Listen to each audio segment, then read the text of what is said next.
Well, hey, everybody. Oh, I'm so excited today. I say that every time. I'm so excited today, but I'm super, super duper excited today because I feel like we're all going to be blessed. We really are. And he's just a great guy, great dad, and so talented. When I first met Jason, I just absolutely fell in love. And I'm not going to wait any longer for you to meet this incredible human being, Jason Hewlett. We love him, and here he is. Oh, How my are you? friend, it is so good to see you. Seriously, it's all the way out in the land of Utah. Out in the boonies of Utah. Yeah, here we are in the mountains, and it's actually there's some snow in the mountains now. All of a sudden, crazy. It's starting to come down. Well, we drove from Charleston, South Carolina to our home up, about 3 hours above, and it dropped 20 degrees. I couldn't believe it. We got out and we were freezing. Yeah, So you're in the warm always spot, right? at times it's starting to get a little cooler, but Jason, I'll have to go back and I mean, you were under the radar screen at NSA, weren't you? I mean, you were. Well, yeah. I mean, I was a member of NSA in 2003, going all the way back to when I remember getting to see Jeannie and all the greats on those stages and sitting in the very last row, wondering if and when I might ever get a chance to be up on that stage. And it wasn't until, let's see, it was 2013 when fortune kind of changed for me, because there was an event that happened at NSA that has become somewhat infamous now. And it was not a successful one. It was a very negative situation. And they were in search of somebody who could come in and do a positive comedy show to bring things back to a family friendly NSA. And the man who represented Jeannie Robertson is named Al McCree. Al was able to refer me to Al Walker, who put together those events. And they took a huge chance on me with the referrals of friends like Ty Bennett and others who had seen me and said, hey, this is the guy who can come in and make it fun again and clean and family friendly. And he's a Las Vegas entertainer, but he's a keynote speaker, and nobody in NSA knows who he is. And that was my chance. So 2014 in San Diego is when I finally had the chance to get on that main stage. And even though Jeannie already knew of me and we had shared the stage together at conventions through the years, it was a really neat coming out party for me to my peer group. 2,000 speakers all of a sudden sitting there going, wait a minute, where's this guy been? And I was like, I've been on the back row.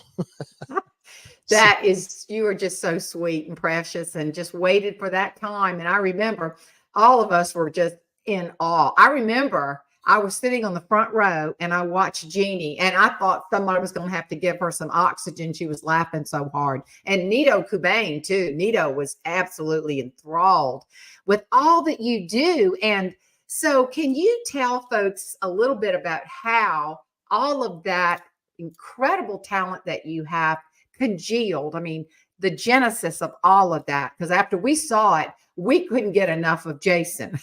And you just thought, oh my gosh, this is way over the top. Well, let me say this too. A couple of years later, you and I were inducted into the Speaker Hall of Fame together, and I couldn't have been more honored because I didn't know who was being inducted on purpose because I wanted to be surprised. And then I have to tell this too. I'm going to tell this one. All sitting around, and I started doing the wine thing with the H. And I said, how many times have y'all been nominated and rejected? How many letters? And people said, oh, 5, 3, 8. I said, 20. I'm the old pageant girl going, vote for me, vote for me. And you said, what's a rejection letter? In other words, what a shoe-in this guy was. I was the flavor of the month, Jane. That was it. No, you're the flavor forever. You're so great. Just take me back to how all of this started, because I mean, it's amazing to watch you in action. Well, it was a great honor to be inducted with you. What a cool class. And I had no idea that we had the option of knowing who was going in or not. So I just sat there wondering and losing my mind every time they announced another friend of mine, along with yourself, and then Linda Larson, John Cilio, David Glickman. That was such a special night. And Oh, then goodness, it Lenora was. Billings Harris as the Cavett winner. That was such a special one. But I'll tell you, having Jeannie and Nito Cobain and these legends like yourself on the front row was not daunting for whatever reason for me, because I had waited so long to finally get the chance to let them see what I had been creating. I was very confident, and I went in there thinking, this is my one chance. And it truly was. It was a life changer. And I actually could not sleep any longer after that night. I just stayed up all night writing and thinking about what had transpired. It was a very special moment for me. There was an artist years ago named Ricky Martin, who was the Latin lover, the bonbon shaker, and he got his moment like that in the late 90s on the Grammys stage. And he had been performing his whole life. He was in Menudo. He was a great Latin singer. And then all of a sudden he performed for the Grammys, and the whole world discovered him overnight, even though he had been ready for 20 years. And so Mm. I believe that if we do have that chance in that moment, if we can take advantage of it. Luckily I had the right people sitting there. So Jeannie began to refer me for events from then on, and Nito as well, and yourself. And that became a huge thing for me because of validation of peers. But I got my start way back when in Las Vegas, and I began as an Elton John impersonator and a Ricky Martin impersonator. So Oh my I, God. I was with the Las Vegas Legends in Concert show, which is a tribute show. And for the viewers and listeners that are around the country, they have shows not only in Las Vegas on the Strip, but also Branson, Missouri, Biloxi, uh, Atlantic City, Myrtle Beach. And Myrtle Beach, South Carolina is where I began on Surfside. I And did not know that. Oh my oh yeah. gosh. Yeah. So my wife and I were married in 2001 in June.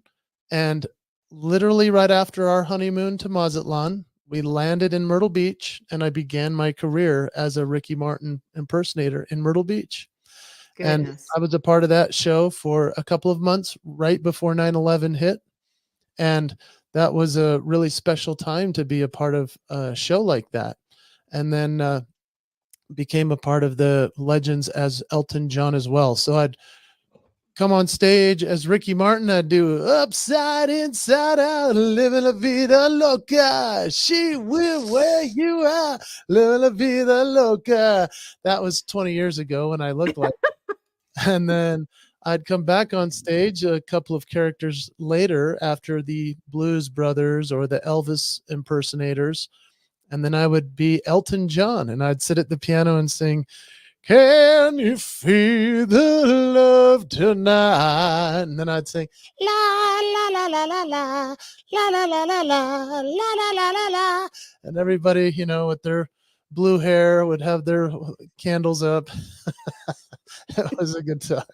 So I did that for a little bit, about a year of that, and then put together a one-man show of all the voices I like to do.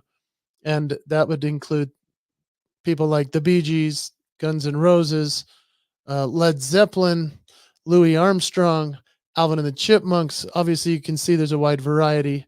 Bill Haley in the comments, Buddy Holly, Chubby Checker, Stevie Wonder, Diana Ross. You name it, I was trying to put them in my show. Musicians and great musical legends.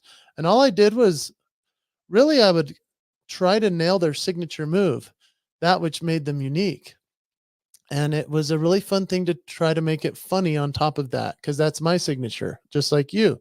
And so I would take a song and I'd make it a parody. So instead of just singing the Bee Gees, you can tell by the way I use my walk, that kind of song, I would change the words and go, "Well, you can tell by the way I sing this song, I'm singing high, but not for long. Ha, ha, ha, ha, ha, sing away high, I'm singing away high." And so I would do a parody of those songs, and my parodies are nowhere near yours, Jane.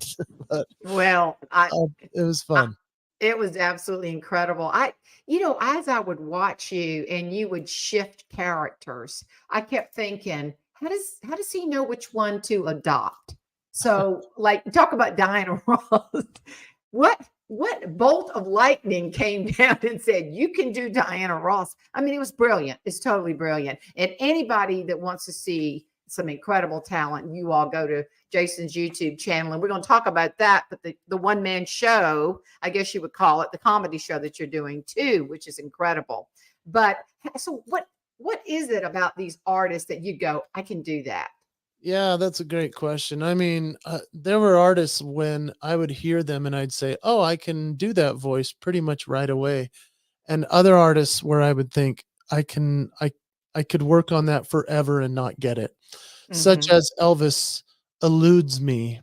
And I think that's okay because Elvis has been so satirized, and unfortunately people just don't do it that great or any justice at all compared to what he was. He was so fantastic, but there are a few that are pretty good. But I would hear like I didn't think I could do Diana Ross until I read something about her. I actually read that Michael Jackson Hmm. was a child during those Motown years, and he was taught by Diana Ross, and I could already do the Michael Jackson voice, so I'd sing, "There's a place in your heart, and I know that it is love, and this place, it is brighter than tomorrow. But if you ever try." So he had this kind of breathy, but high falsetto, obviously, that sound that was beautiful. And I thought, wait a minute, I think Diana Ross kind of does that because another guy named Smokey Robinson, who wrote a majority of their music and taught them Yeah. how to sing as well. He could do that, and his was if there's a smile upon my face, it's only there trying to fool the public. But when it comes down to fooling you, now, honey, that's quite a different subject. He was the Tears of a Clown guy. So then really Yeah. put those two voices together, and then you just need to put your hand out and go, Yeah. "Baby, baby, I'm aware of where you go. Each time you leave my door, I watch you walk down the street, knowing your other love you mean. Stop in the name of love." Now, here's the thing, Jane. If Before if you you put me break on the my radio, heart. Yeah. I'm not going to convince you I'm a good Diana Ross. But what happened within the show is because it was couched between Smokey Robinson and Michael Jackson and Stevie Wonder and the Temptations and all the voices I was doing, I led you to believe that I sounded like her. Yes. Yes. And the So, props, like yeah, you use incredible on the props and door, hmm glasses, the lights were flashing, the music blaring. There's a lot of background vocals. I can really make you feel like, oh, wow, we're watching something special, even though in reality, as you just heard me doing it a cappella, sounds okay. But it's more of an illusion while I'm doing the impression on stage. And that's really what you're going for as a showman is you're trying to create the illusion they're seeing something special. oh, I love that. That's a great way to look at it because it is a daunting task when you take on Elton John or Diana Ross, and those are so iconic. But when you put on those iconic physical things, and even I'm seeing you do the Michael Jackson glove, everybody, and then you hear that beat that everybody goes, ah, here it comes, and then the anticipation. And I've noticed that you wait until everybody is kind of like, oh, yeah, listen to that. And so That's right. we all visually get into the mood and want to see Michael Jackson. We want to hear all the iconic singers and we want the Bee Gees to come back and be as popular as they were. Because, that's pretty much my generation. My question is, as we all see the future and there's a new present and we all love the past, do you know when to retire these voices and maybe adopt a new voice, or are you just going to stay in that lane? Have you thought through all of that? I'm sure you have. Oh, yeah. No, I mean, that's a tough one because the legends are the legends. And so Hmm. we don't want to put them to bed, if you will. We want them to stay around and we want to enjoy their great iconic music. And that's why those tribute shows that you can see at different theaters around the world of people doing an impersonation is really still a valuable show ticket. And so I have grappled with this quite a bit because there are so many new artists, and candidly, Mhm. the audiences that love the music we just did are slowly fading away in terms of even attending the conferences that I do as an entertainer or as a speaker. And so I Mhm. have to pick and choose which ones are so iconic and are so moving and are so funny or match the message so well that they still support what I'm doing and not make me look like I'm reaching back in yesterday's bag. And Yeah, that's true. adding new artists is really tough because Yeah. candidly, they don't have the same iconic authenticity or sound that the guys that do it now. They a lot of them are using auto tune and the computer generated sound. There are very few singer songwriters that are really standing out that have a unique sounding voice or characteristic. That's what was so interesting about way back when you saw them on Ed Sullivan or you saw them on American Bandstand. And those were the ones, those were the artists that we all loved. And now it's watered down quite a bit. The genres of music have changed so much. And I can't necessarily stand up on a stage like I could even 10 years ago and say, everyone knows this music, because no longer is that the case for any current artist. It's really Yeah. weird. Yeah, I know LaDonna Gatlin is a friend of ours. And LaDonna, when, anymore, and she says, who remembers my brothers, the Gatlins? And I mean, very few hands. And she said, oh boy, the first time I saw that, I thought, what am I going to do? Because my question too, not only are you incredible at your one-man show, but in your convention work, how do you incorporate some of those voices if you're just sharing from the platform, doing a keynote? And I've seen you do this, but tell everybody how you incorporate some kind of message with these folks, how you do that. Yeah. So years ago, I put together a keynote speech because I saw that someone like Jeannie was getting. I mean, here's the thing. I would perform the show at the convention where Jeannie was the keynote. There's humor in everything, right? So Right. so she would just bring humor to, if they would say, well, we can't have you, Jeannie, she'd say, well, she'd say, well, what's the theme? They'd say change. And she says, to have change, you need to have humor. So like she could like fit it into anything.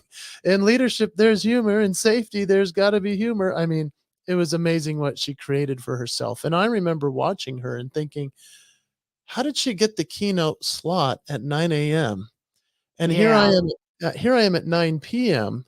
And so as I put together a leadership speech, which having yourself and Jeannie as examples as to how to bridge that gap from late night entertainer person to early morning leadership keynoter, that was a real big change for me. Others like Mike Rayburn and Steve Rizzo and Tim Gard and people that were just great entertainers that made that leap.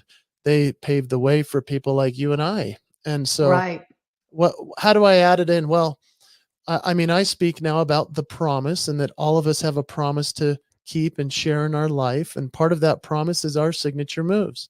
And so we need to discover what makes us unique. And then I'll share some of the music that I do. Like I'll do the Bee Gees bit and I'll make them laugh. And then I'll say, what can you take that's already been done and make it even better with what only you can do? And so that's part of how I utilize it. And there are other artists that I'll do, such as Lady Gaga or Simon and Garfunkel or REO Speedwagon or Louis Armstrong. I And love when you do Louis Armstrong. What That's so timeless. Oh, yeah, it is. And that's the point. I think a lot of those are the timeless ones that everybody will always know because they're so iconic and everyone appreciates hearing it. So with Louis Armstrong, I'll talk about how a teacher heard me singing in the hall, and she helped me to clarify what I had yet to identify so I could then magnify my promise. oh, that's And good. I thought that I was going to be an NBA basketball player as a kid, and my teacher heard me singing and said, nope, you're not a basketball player, you're a singer. And she heard me Wow. singing in the hall, and she played Louis Armstrong for me and said, "Can you do this voice?" Because she realized I could do the sounds of people's voices. And I heard his voice, and automatically I could sing it. And I went, Wow. and I think to myself, what a wonderful world. And she said, okay, well, you have something very unique. And Jane, I thought it was just a party trick. You know, I didn't know I'd make a living at it. But Goodness. so I talk about mentors, how Yeah. leaders and other people can usually see what we don't see we have. And so within Hmm. that is a promise to make sure that you do that in your leadership, to promise to find the greatness in others. So it's a nice entertainment piece that supports the powerful message. And I love that because in the midst of all of this, I'm hearing you say you just you get prepared for that one moment and get ready for it. And you don't know who's out there. Just like with Jeannie hearing you and recognizing greatness as Nito did. And all of us were so jaw dropped. But they too understand that there is a minute in your life where you better be prepared for. But this is not an easy business. And a lot of people, sadly, have stopped because it's hard to press forward. Our industry has changed. But if we really have a passion with your promise message, and by the way, I love that. I love how you use that because I remembered when we first saw you, everybody said the same thing. Jason, you need a theater. And I hope I'm telling this right, but you were offered that opportunity, but you were also told you had to compromise your morals and your values. And I hope I'm telling this right. I believe this is correct. And you said, because of my marriage and my commitment to my children and my wife and my family, I turned it down. And that's when I fell deeper in love with you as and just amazing person that, it's very easy to sell out for fame, but look what happens because you're a standard bearer for many of us in the industry. Wow, Jane, that's very kind. And It's very true. well, the time that I was offered the Las Vegas opportunity, I had multiple casinos kind of vying for my attention. And I had put together a show of all the music and comedy that I've given some of the examples here today. But yeah, I used to do about 100 of them in 1 minute, spurts or bits. And it was a fun, great show. But I put together a show that I knew was, I mean, at the time I called it a Disney friendly show, right? I wanted it to be something that families could enjoy together. And but what it really was I called it Las Vegas quality, Utah friendly, because Utah has an even stricter standard of having entertainment. And because I come from Utah, people expected something extremely clean from me, G rated, not PG.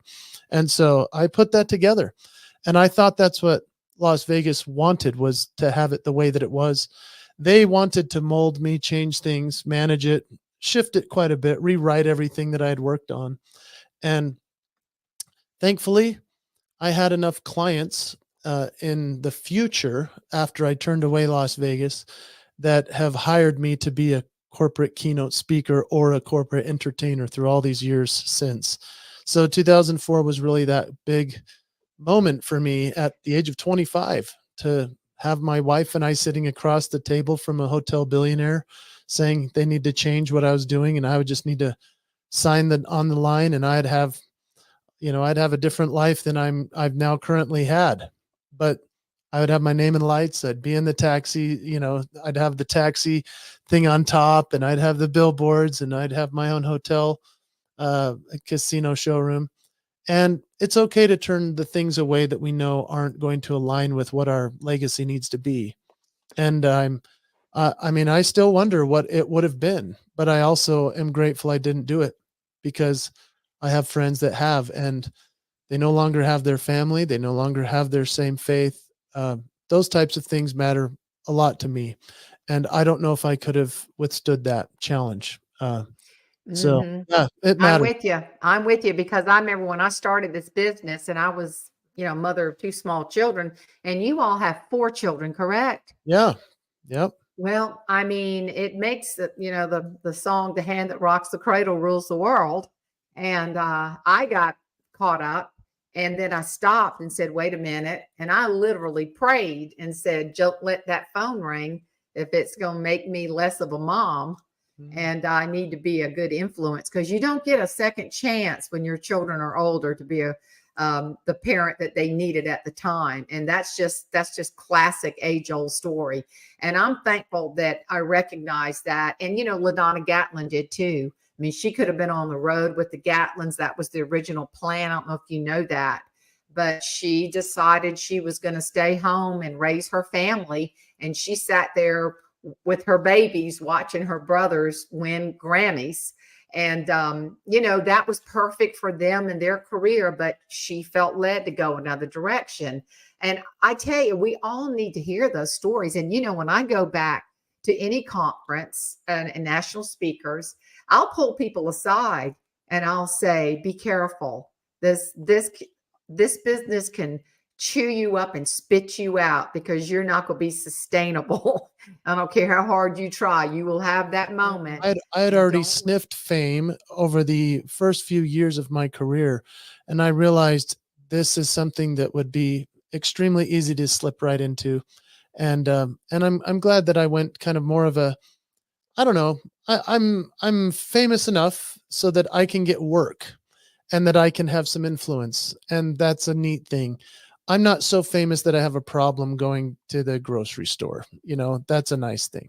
And Yeah, so we have I agree. momentary fame is what we get. Yes. People come up to me and say, "Oh, you're Jane Hurlong," and I'll say, "No, I'm Pamela Sue Anderson. Can't believe you didn't recognize me."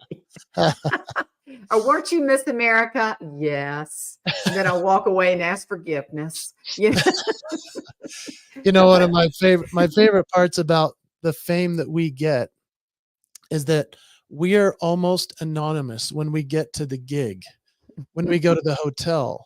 Even if our face is on the brochure, nobody really notices. And then we get on stage, we blow them away.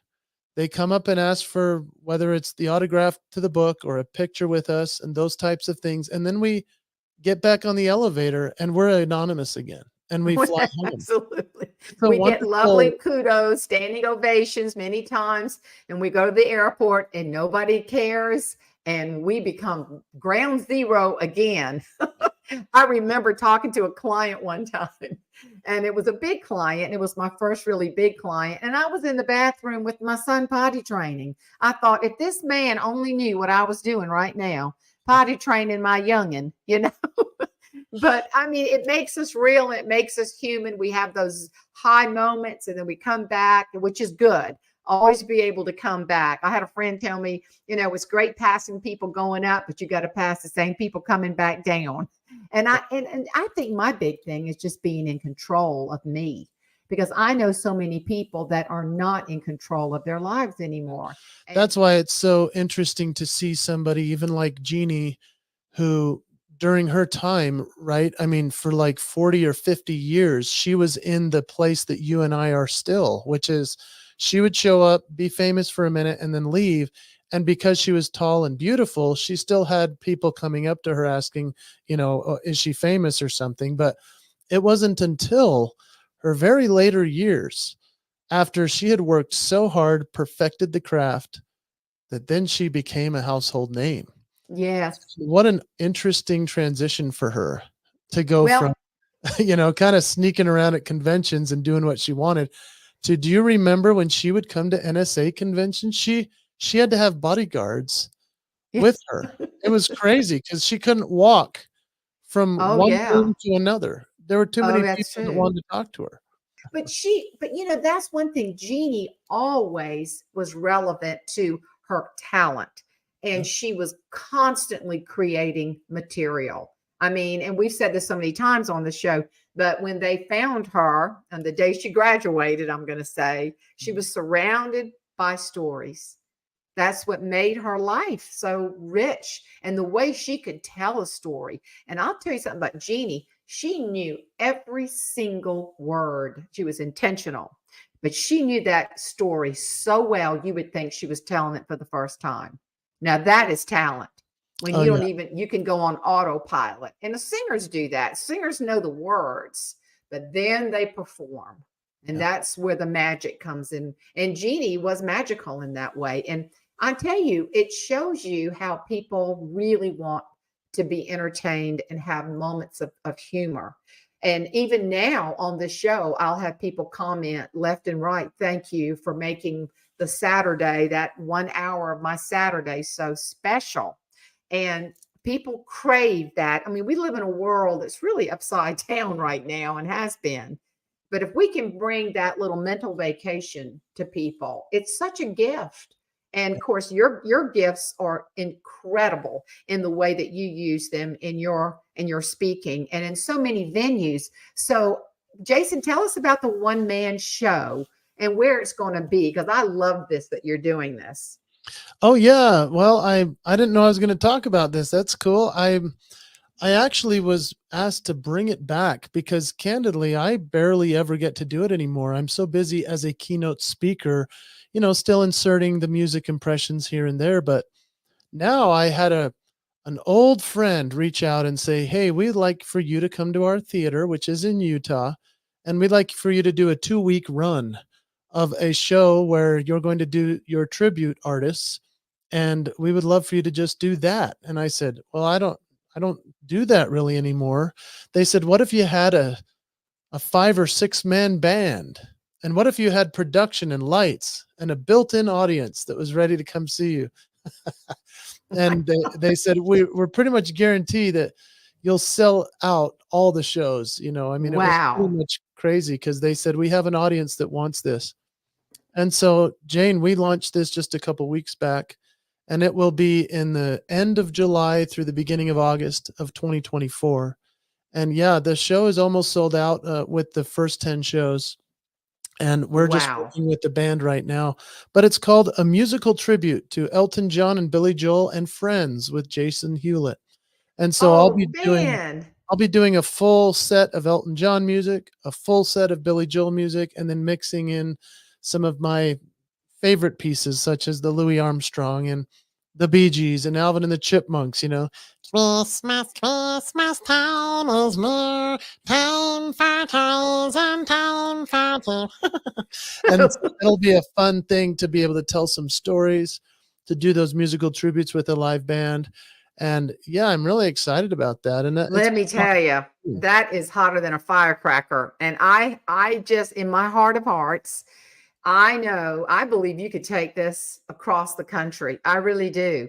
And because I think, just like the theater show I tried with my friend, we couldn't believe how many groups that age just want something fun and clean. And it's a perfect time of year because the older crowd, and I'll just go ahead and say it's a senior crowd, they love to be entertained, have a little bite to eat, and get back home before it's dark. no And question. that is perfect. And that's what we did. We had a lot of churches.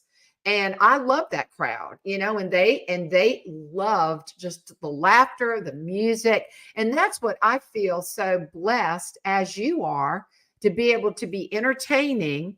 And then, sometimes and I'll throw something out if it's straight comedy or music, I love that too. But in fact, I'm doing that next week to a bunch of pastors. It's a pastor appreciation evening. And I know exactly what they want. I'm in depth with my questionnaire about what to do. And you do the same thing. But Jason, you get the right promoter, that thing can go all over the country. Again, if you wanted to take it, I know it's nice to have, I would say local. Is this theater local?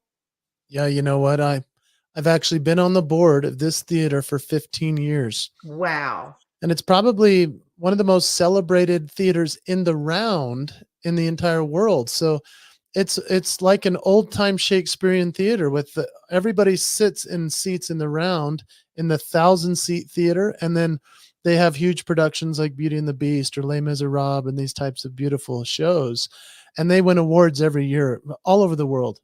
And then they have a little 450-seat theater That's a normal proscenium theater with the stage in front and the audience right in front of you. And that's where I'll be, because Oh, that's perfect. the people that run it contacted me and said, and we are dear friends, and they just said, look, we've been trying for 23 years to figure out when we could get Jason Hewlett in here.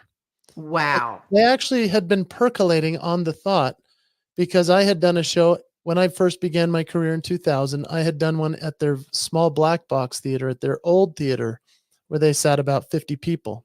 And I did it, my one man show creation at that point. And they said, someday we'll do your show at the theater. And Jane, 23 years later, they called.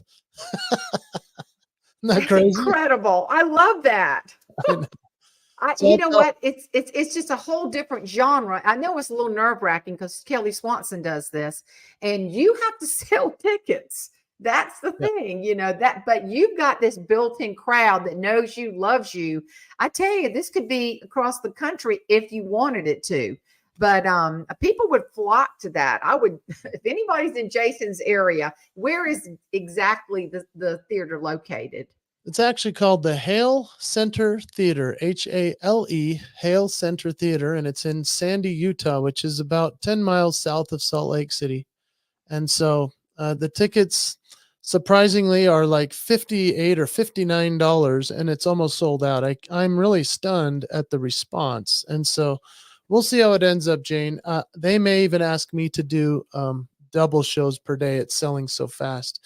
I'll just have to then figure out if physically I can pull that off, because obviously I'll be on stage for about 2 hours for the show anyway, but it'll be pretty wild and fun. And I'm thrilled that they would have me after all these years and even trust me, because the people who put it together, they're friends of mine from when I was in high school. And now their grandson will be in my band. Like Oh my goodness. that's how full circle family style this is. And the son, who actually is my best friend, his name is Quinn Dietline. Quinn is the director of the show. So Wow. he's the one that, along with my music teacher in high school, he's the one that discovered I could sing. So this is a major full circle moment that his family would say, come back and do the show here. And we think that we could sell it. And because, Jane, I retired from doing public shows on a consistent basis back in 2011 when I my did not know that. youngest son was born, and his name is Royal. He just turned 12 the other day. And I retired from doing public shows because I was starting to get a little bit too busy doing public shows. I understand. So I went on the road and charged more as a convention performer and speaker. And then I kind of faded off into the anonymity. But it's interesting to step back into it when the time comes and when the opportunity arises. I think this is God's blessing in your life for doing this the right way. I think you're being honored because you honored your commitment and your faith and your family. I really That's do. very I kind. I think it's true. I think that this is just a reward, and it feels right. You've got a community that you know and love, and they love you. I love this.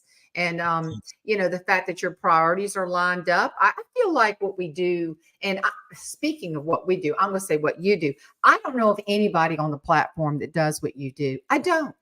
I really don't. There are a couple of people I know, but I don't know of the magnitude of your incredible talent.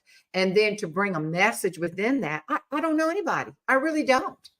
Well, I you're can't even very think kind. of somebody. And guess So, what? The same can be said of you, just as the same was said of Jeannie. And there are some that are category of one. And that is that's very true. I don't remember who said category of one is that's a great quote that somebody said for me years ago, which I appreciate a lot. But I'll tell you, when we can figure out that thing that makes us uniquely who we are, and we can share it with the world, and God divinely touches us, like puts his blessing upon our head, and the light is able to be reflected from up above and then to the folks all around us. It's a special thing, and I strive to keep that as something that I can share with the world. I think I really, without getting preachy, but you and I both are people of faith. I think it's just God's favor. Yeah. And I think he just gives us favor with certain opportunities. And with you, you've written how many books now? I know you've got the Promise book, but you've written a couple other ones, correct? I've written a couple books that you cannot find. In fact, they're no longer in print, but I've written the book called Signature Moves: How to Stand Out in a Sit Down World. I wrote that twice. With one was a smaller version, one was a normal sized book. And then The Promise to the One, which is the promise to yourself, is the book that's on Amazon, and it's almost got about 200 reviews. It's almost a 5-star book, and in terms of Amazon reviews, which is amazing. It debuted at #1 on the spiritual self-help, which I did not know was a category. That's huge. That's a very competitive category. It Really? is. Yeah. So I was Very. thrilled. I was I thrilled about love that that. success, but it's a great book, and it obviously I'm sharing about my faith and everything. I'm not trying to preach to anybody, but rather just say this is who I am, where I come from, and the importance of being okay with sharing who we are.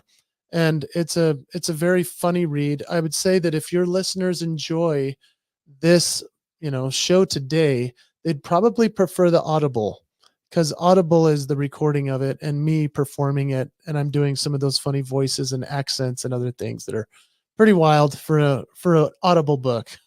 Called The Promise to the One. Oh, the And Promise to the One. Okay, yeah, good. and what I tell people is there's plenty left on Amazon.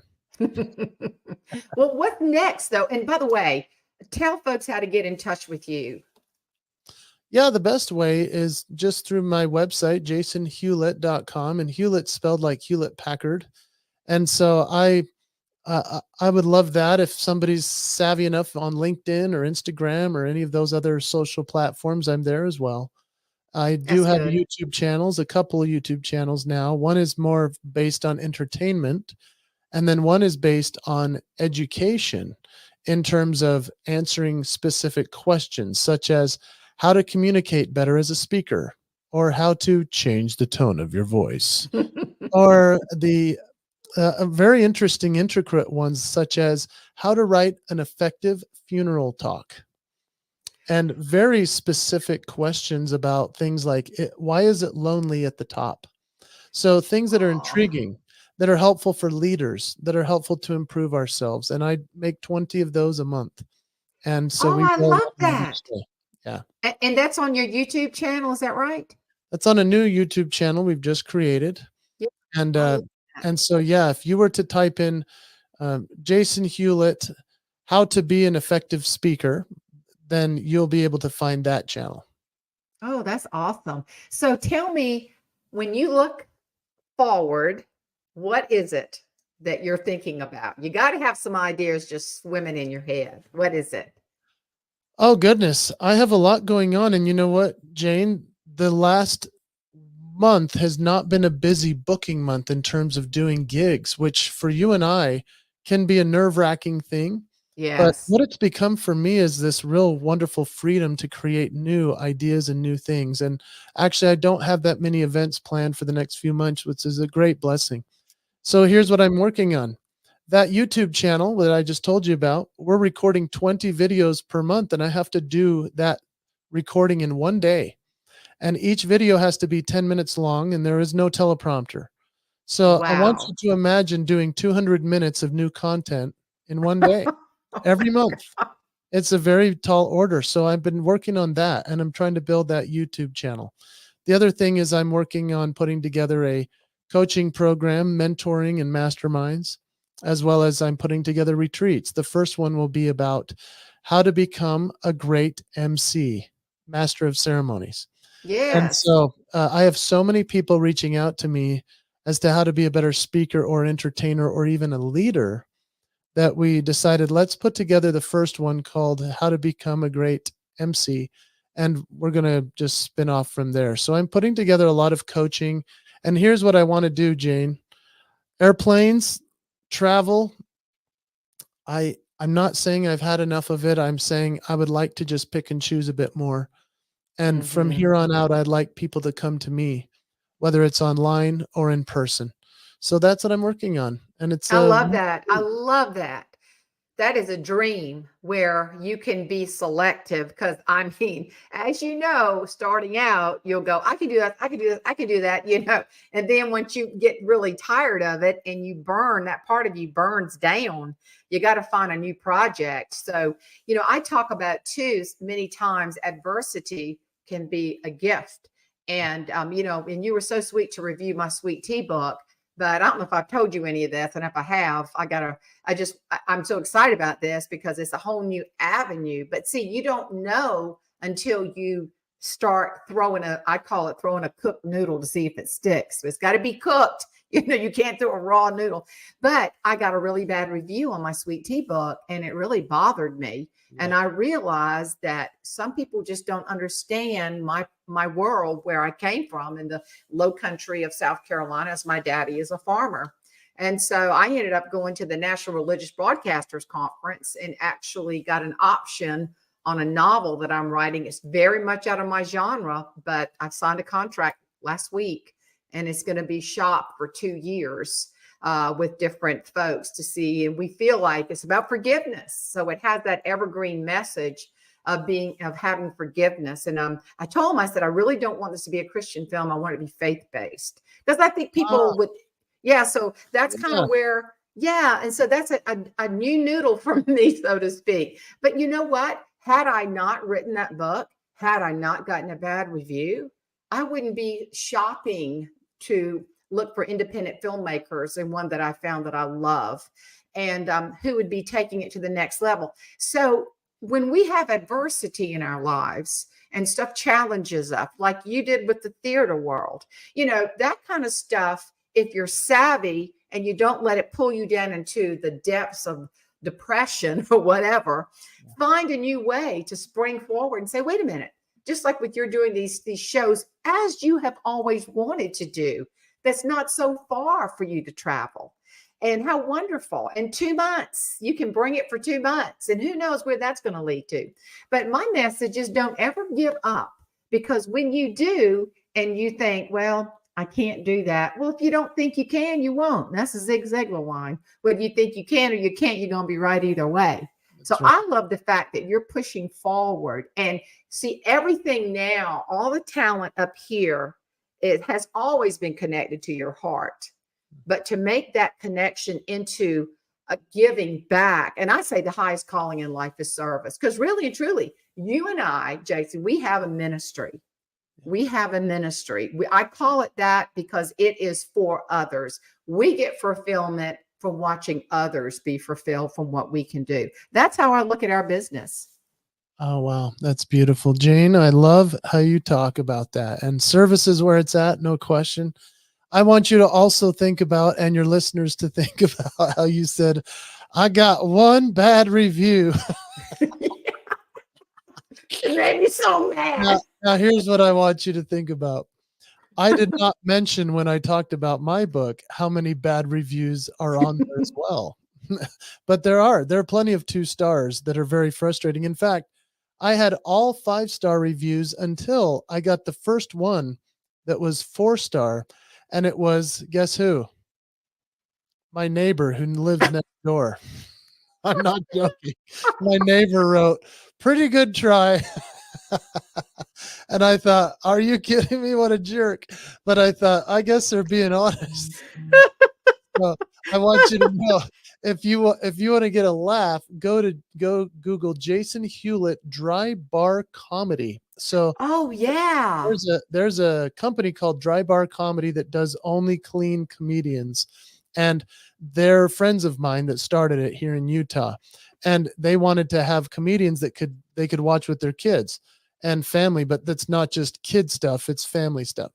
Anyway, they asked me to close the first season, which they weren't even sure if it would be that successful. And then obviously it's very successful. Yeah, so I was the first guy on there as the closing of the season. And if you want a laugh, not because of my material, I mean, you'll enjoy it, but read the comments. It will make you wonder why I'm still doing this. They're so brutal. Because Jane, I'm not a classic comedian. I'm not a stand up and tell a joke guy. I'm doing musical parodies and weird dinosaur sounds and like people are like, what is this? This isn't Jerry Seinfeld. And I'm like, no, it's not. But you're so funny. I got one bad review and it led to a movie. Oh, Oh, I was so ticked off. I thought, they don't get it. Oh, Lord, I know it. Talk about bad reviews. To be honest, some people are just not having a good life, a good day, a good nothing.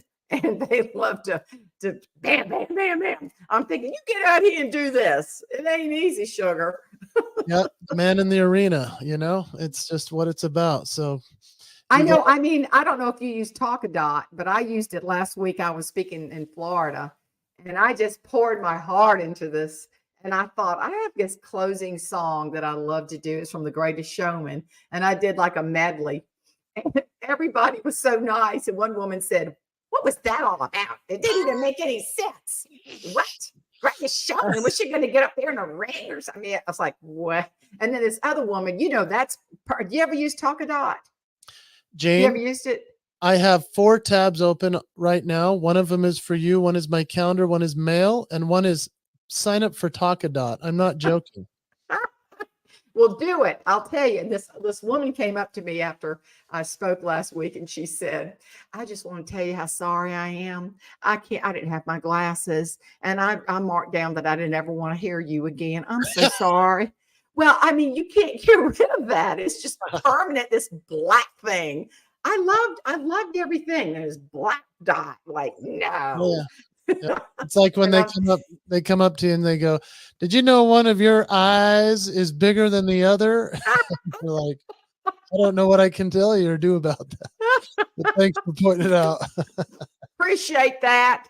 Just anything. I've had Talkadot on my radar for a couple of weeks and I have not yet implemented it, but I have a gig next week. I'm excited to try it out. And I'm also, it's a bit terrifying. And you hear people getting 99% positive reviews on that thing.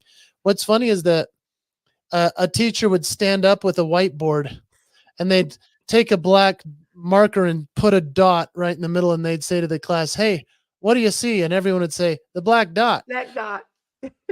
Teacher's like, what about the whole whiteboard? So we only see when somebody says something negative. It's interesting. Oh, it's so true. You be in the business long enough, you try to brush it off, but I tell you the truth, sometimes it just comes back. You wake up in the middle of the night, that thing, it's like they didn't like it. As a beauty queen, we're all about, I love y'all. I love, let me throw candy. Do y'all need a hug? I mean, all of that. And no, we don't want anything. No, cooties, stay away. I love this. You are so, you are so dear to me. You are just my heart. I've always loved you. Every time I look at our pictures from when we were inducted, I'm just like, look who Jason. I got inducted with Jason, who's never got a rejection letter. Well, you're so sweet. And I love that we have the career that we have. And I love that we have this association through the National Speakers Association. It's so wonderful. Yeah.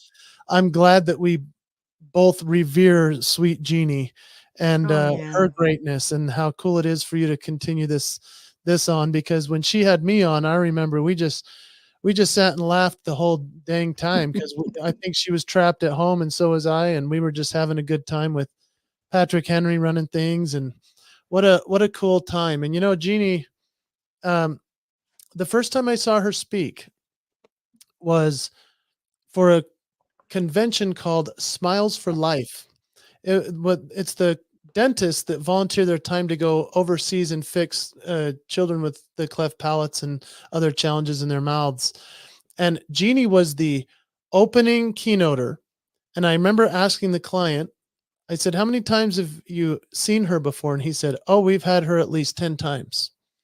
And I was like, really? I didn't know that keynoters could do that. And he said, well, we'll only have Jeannie back.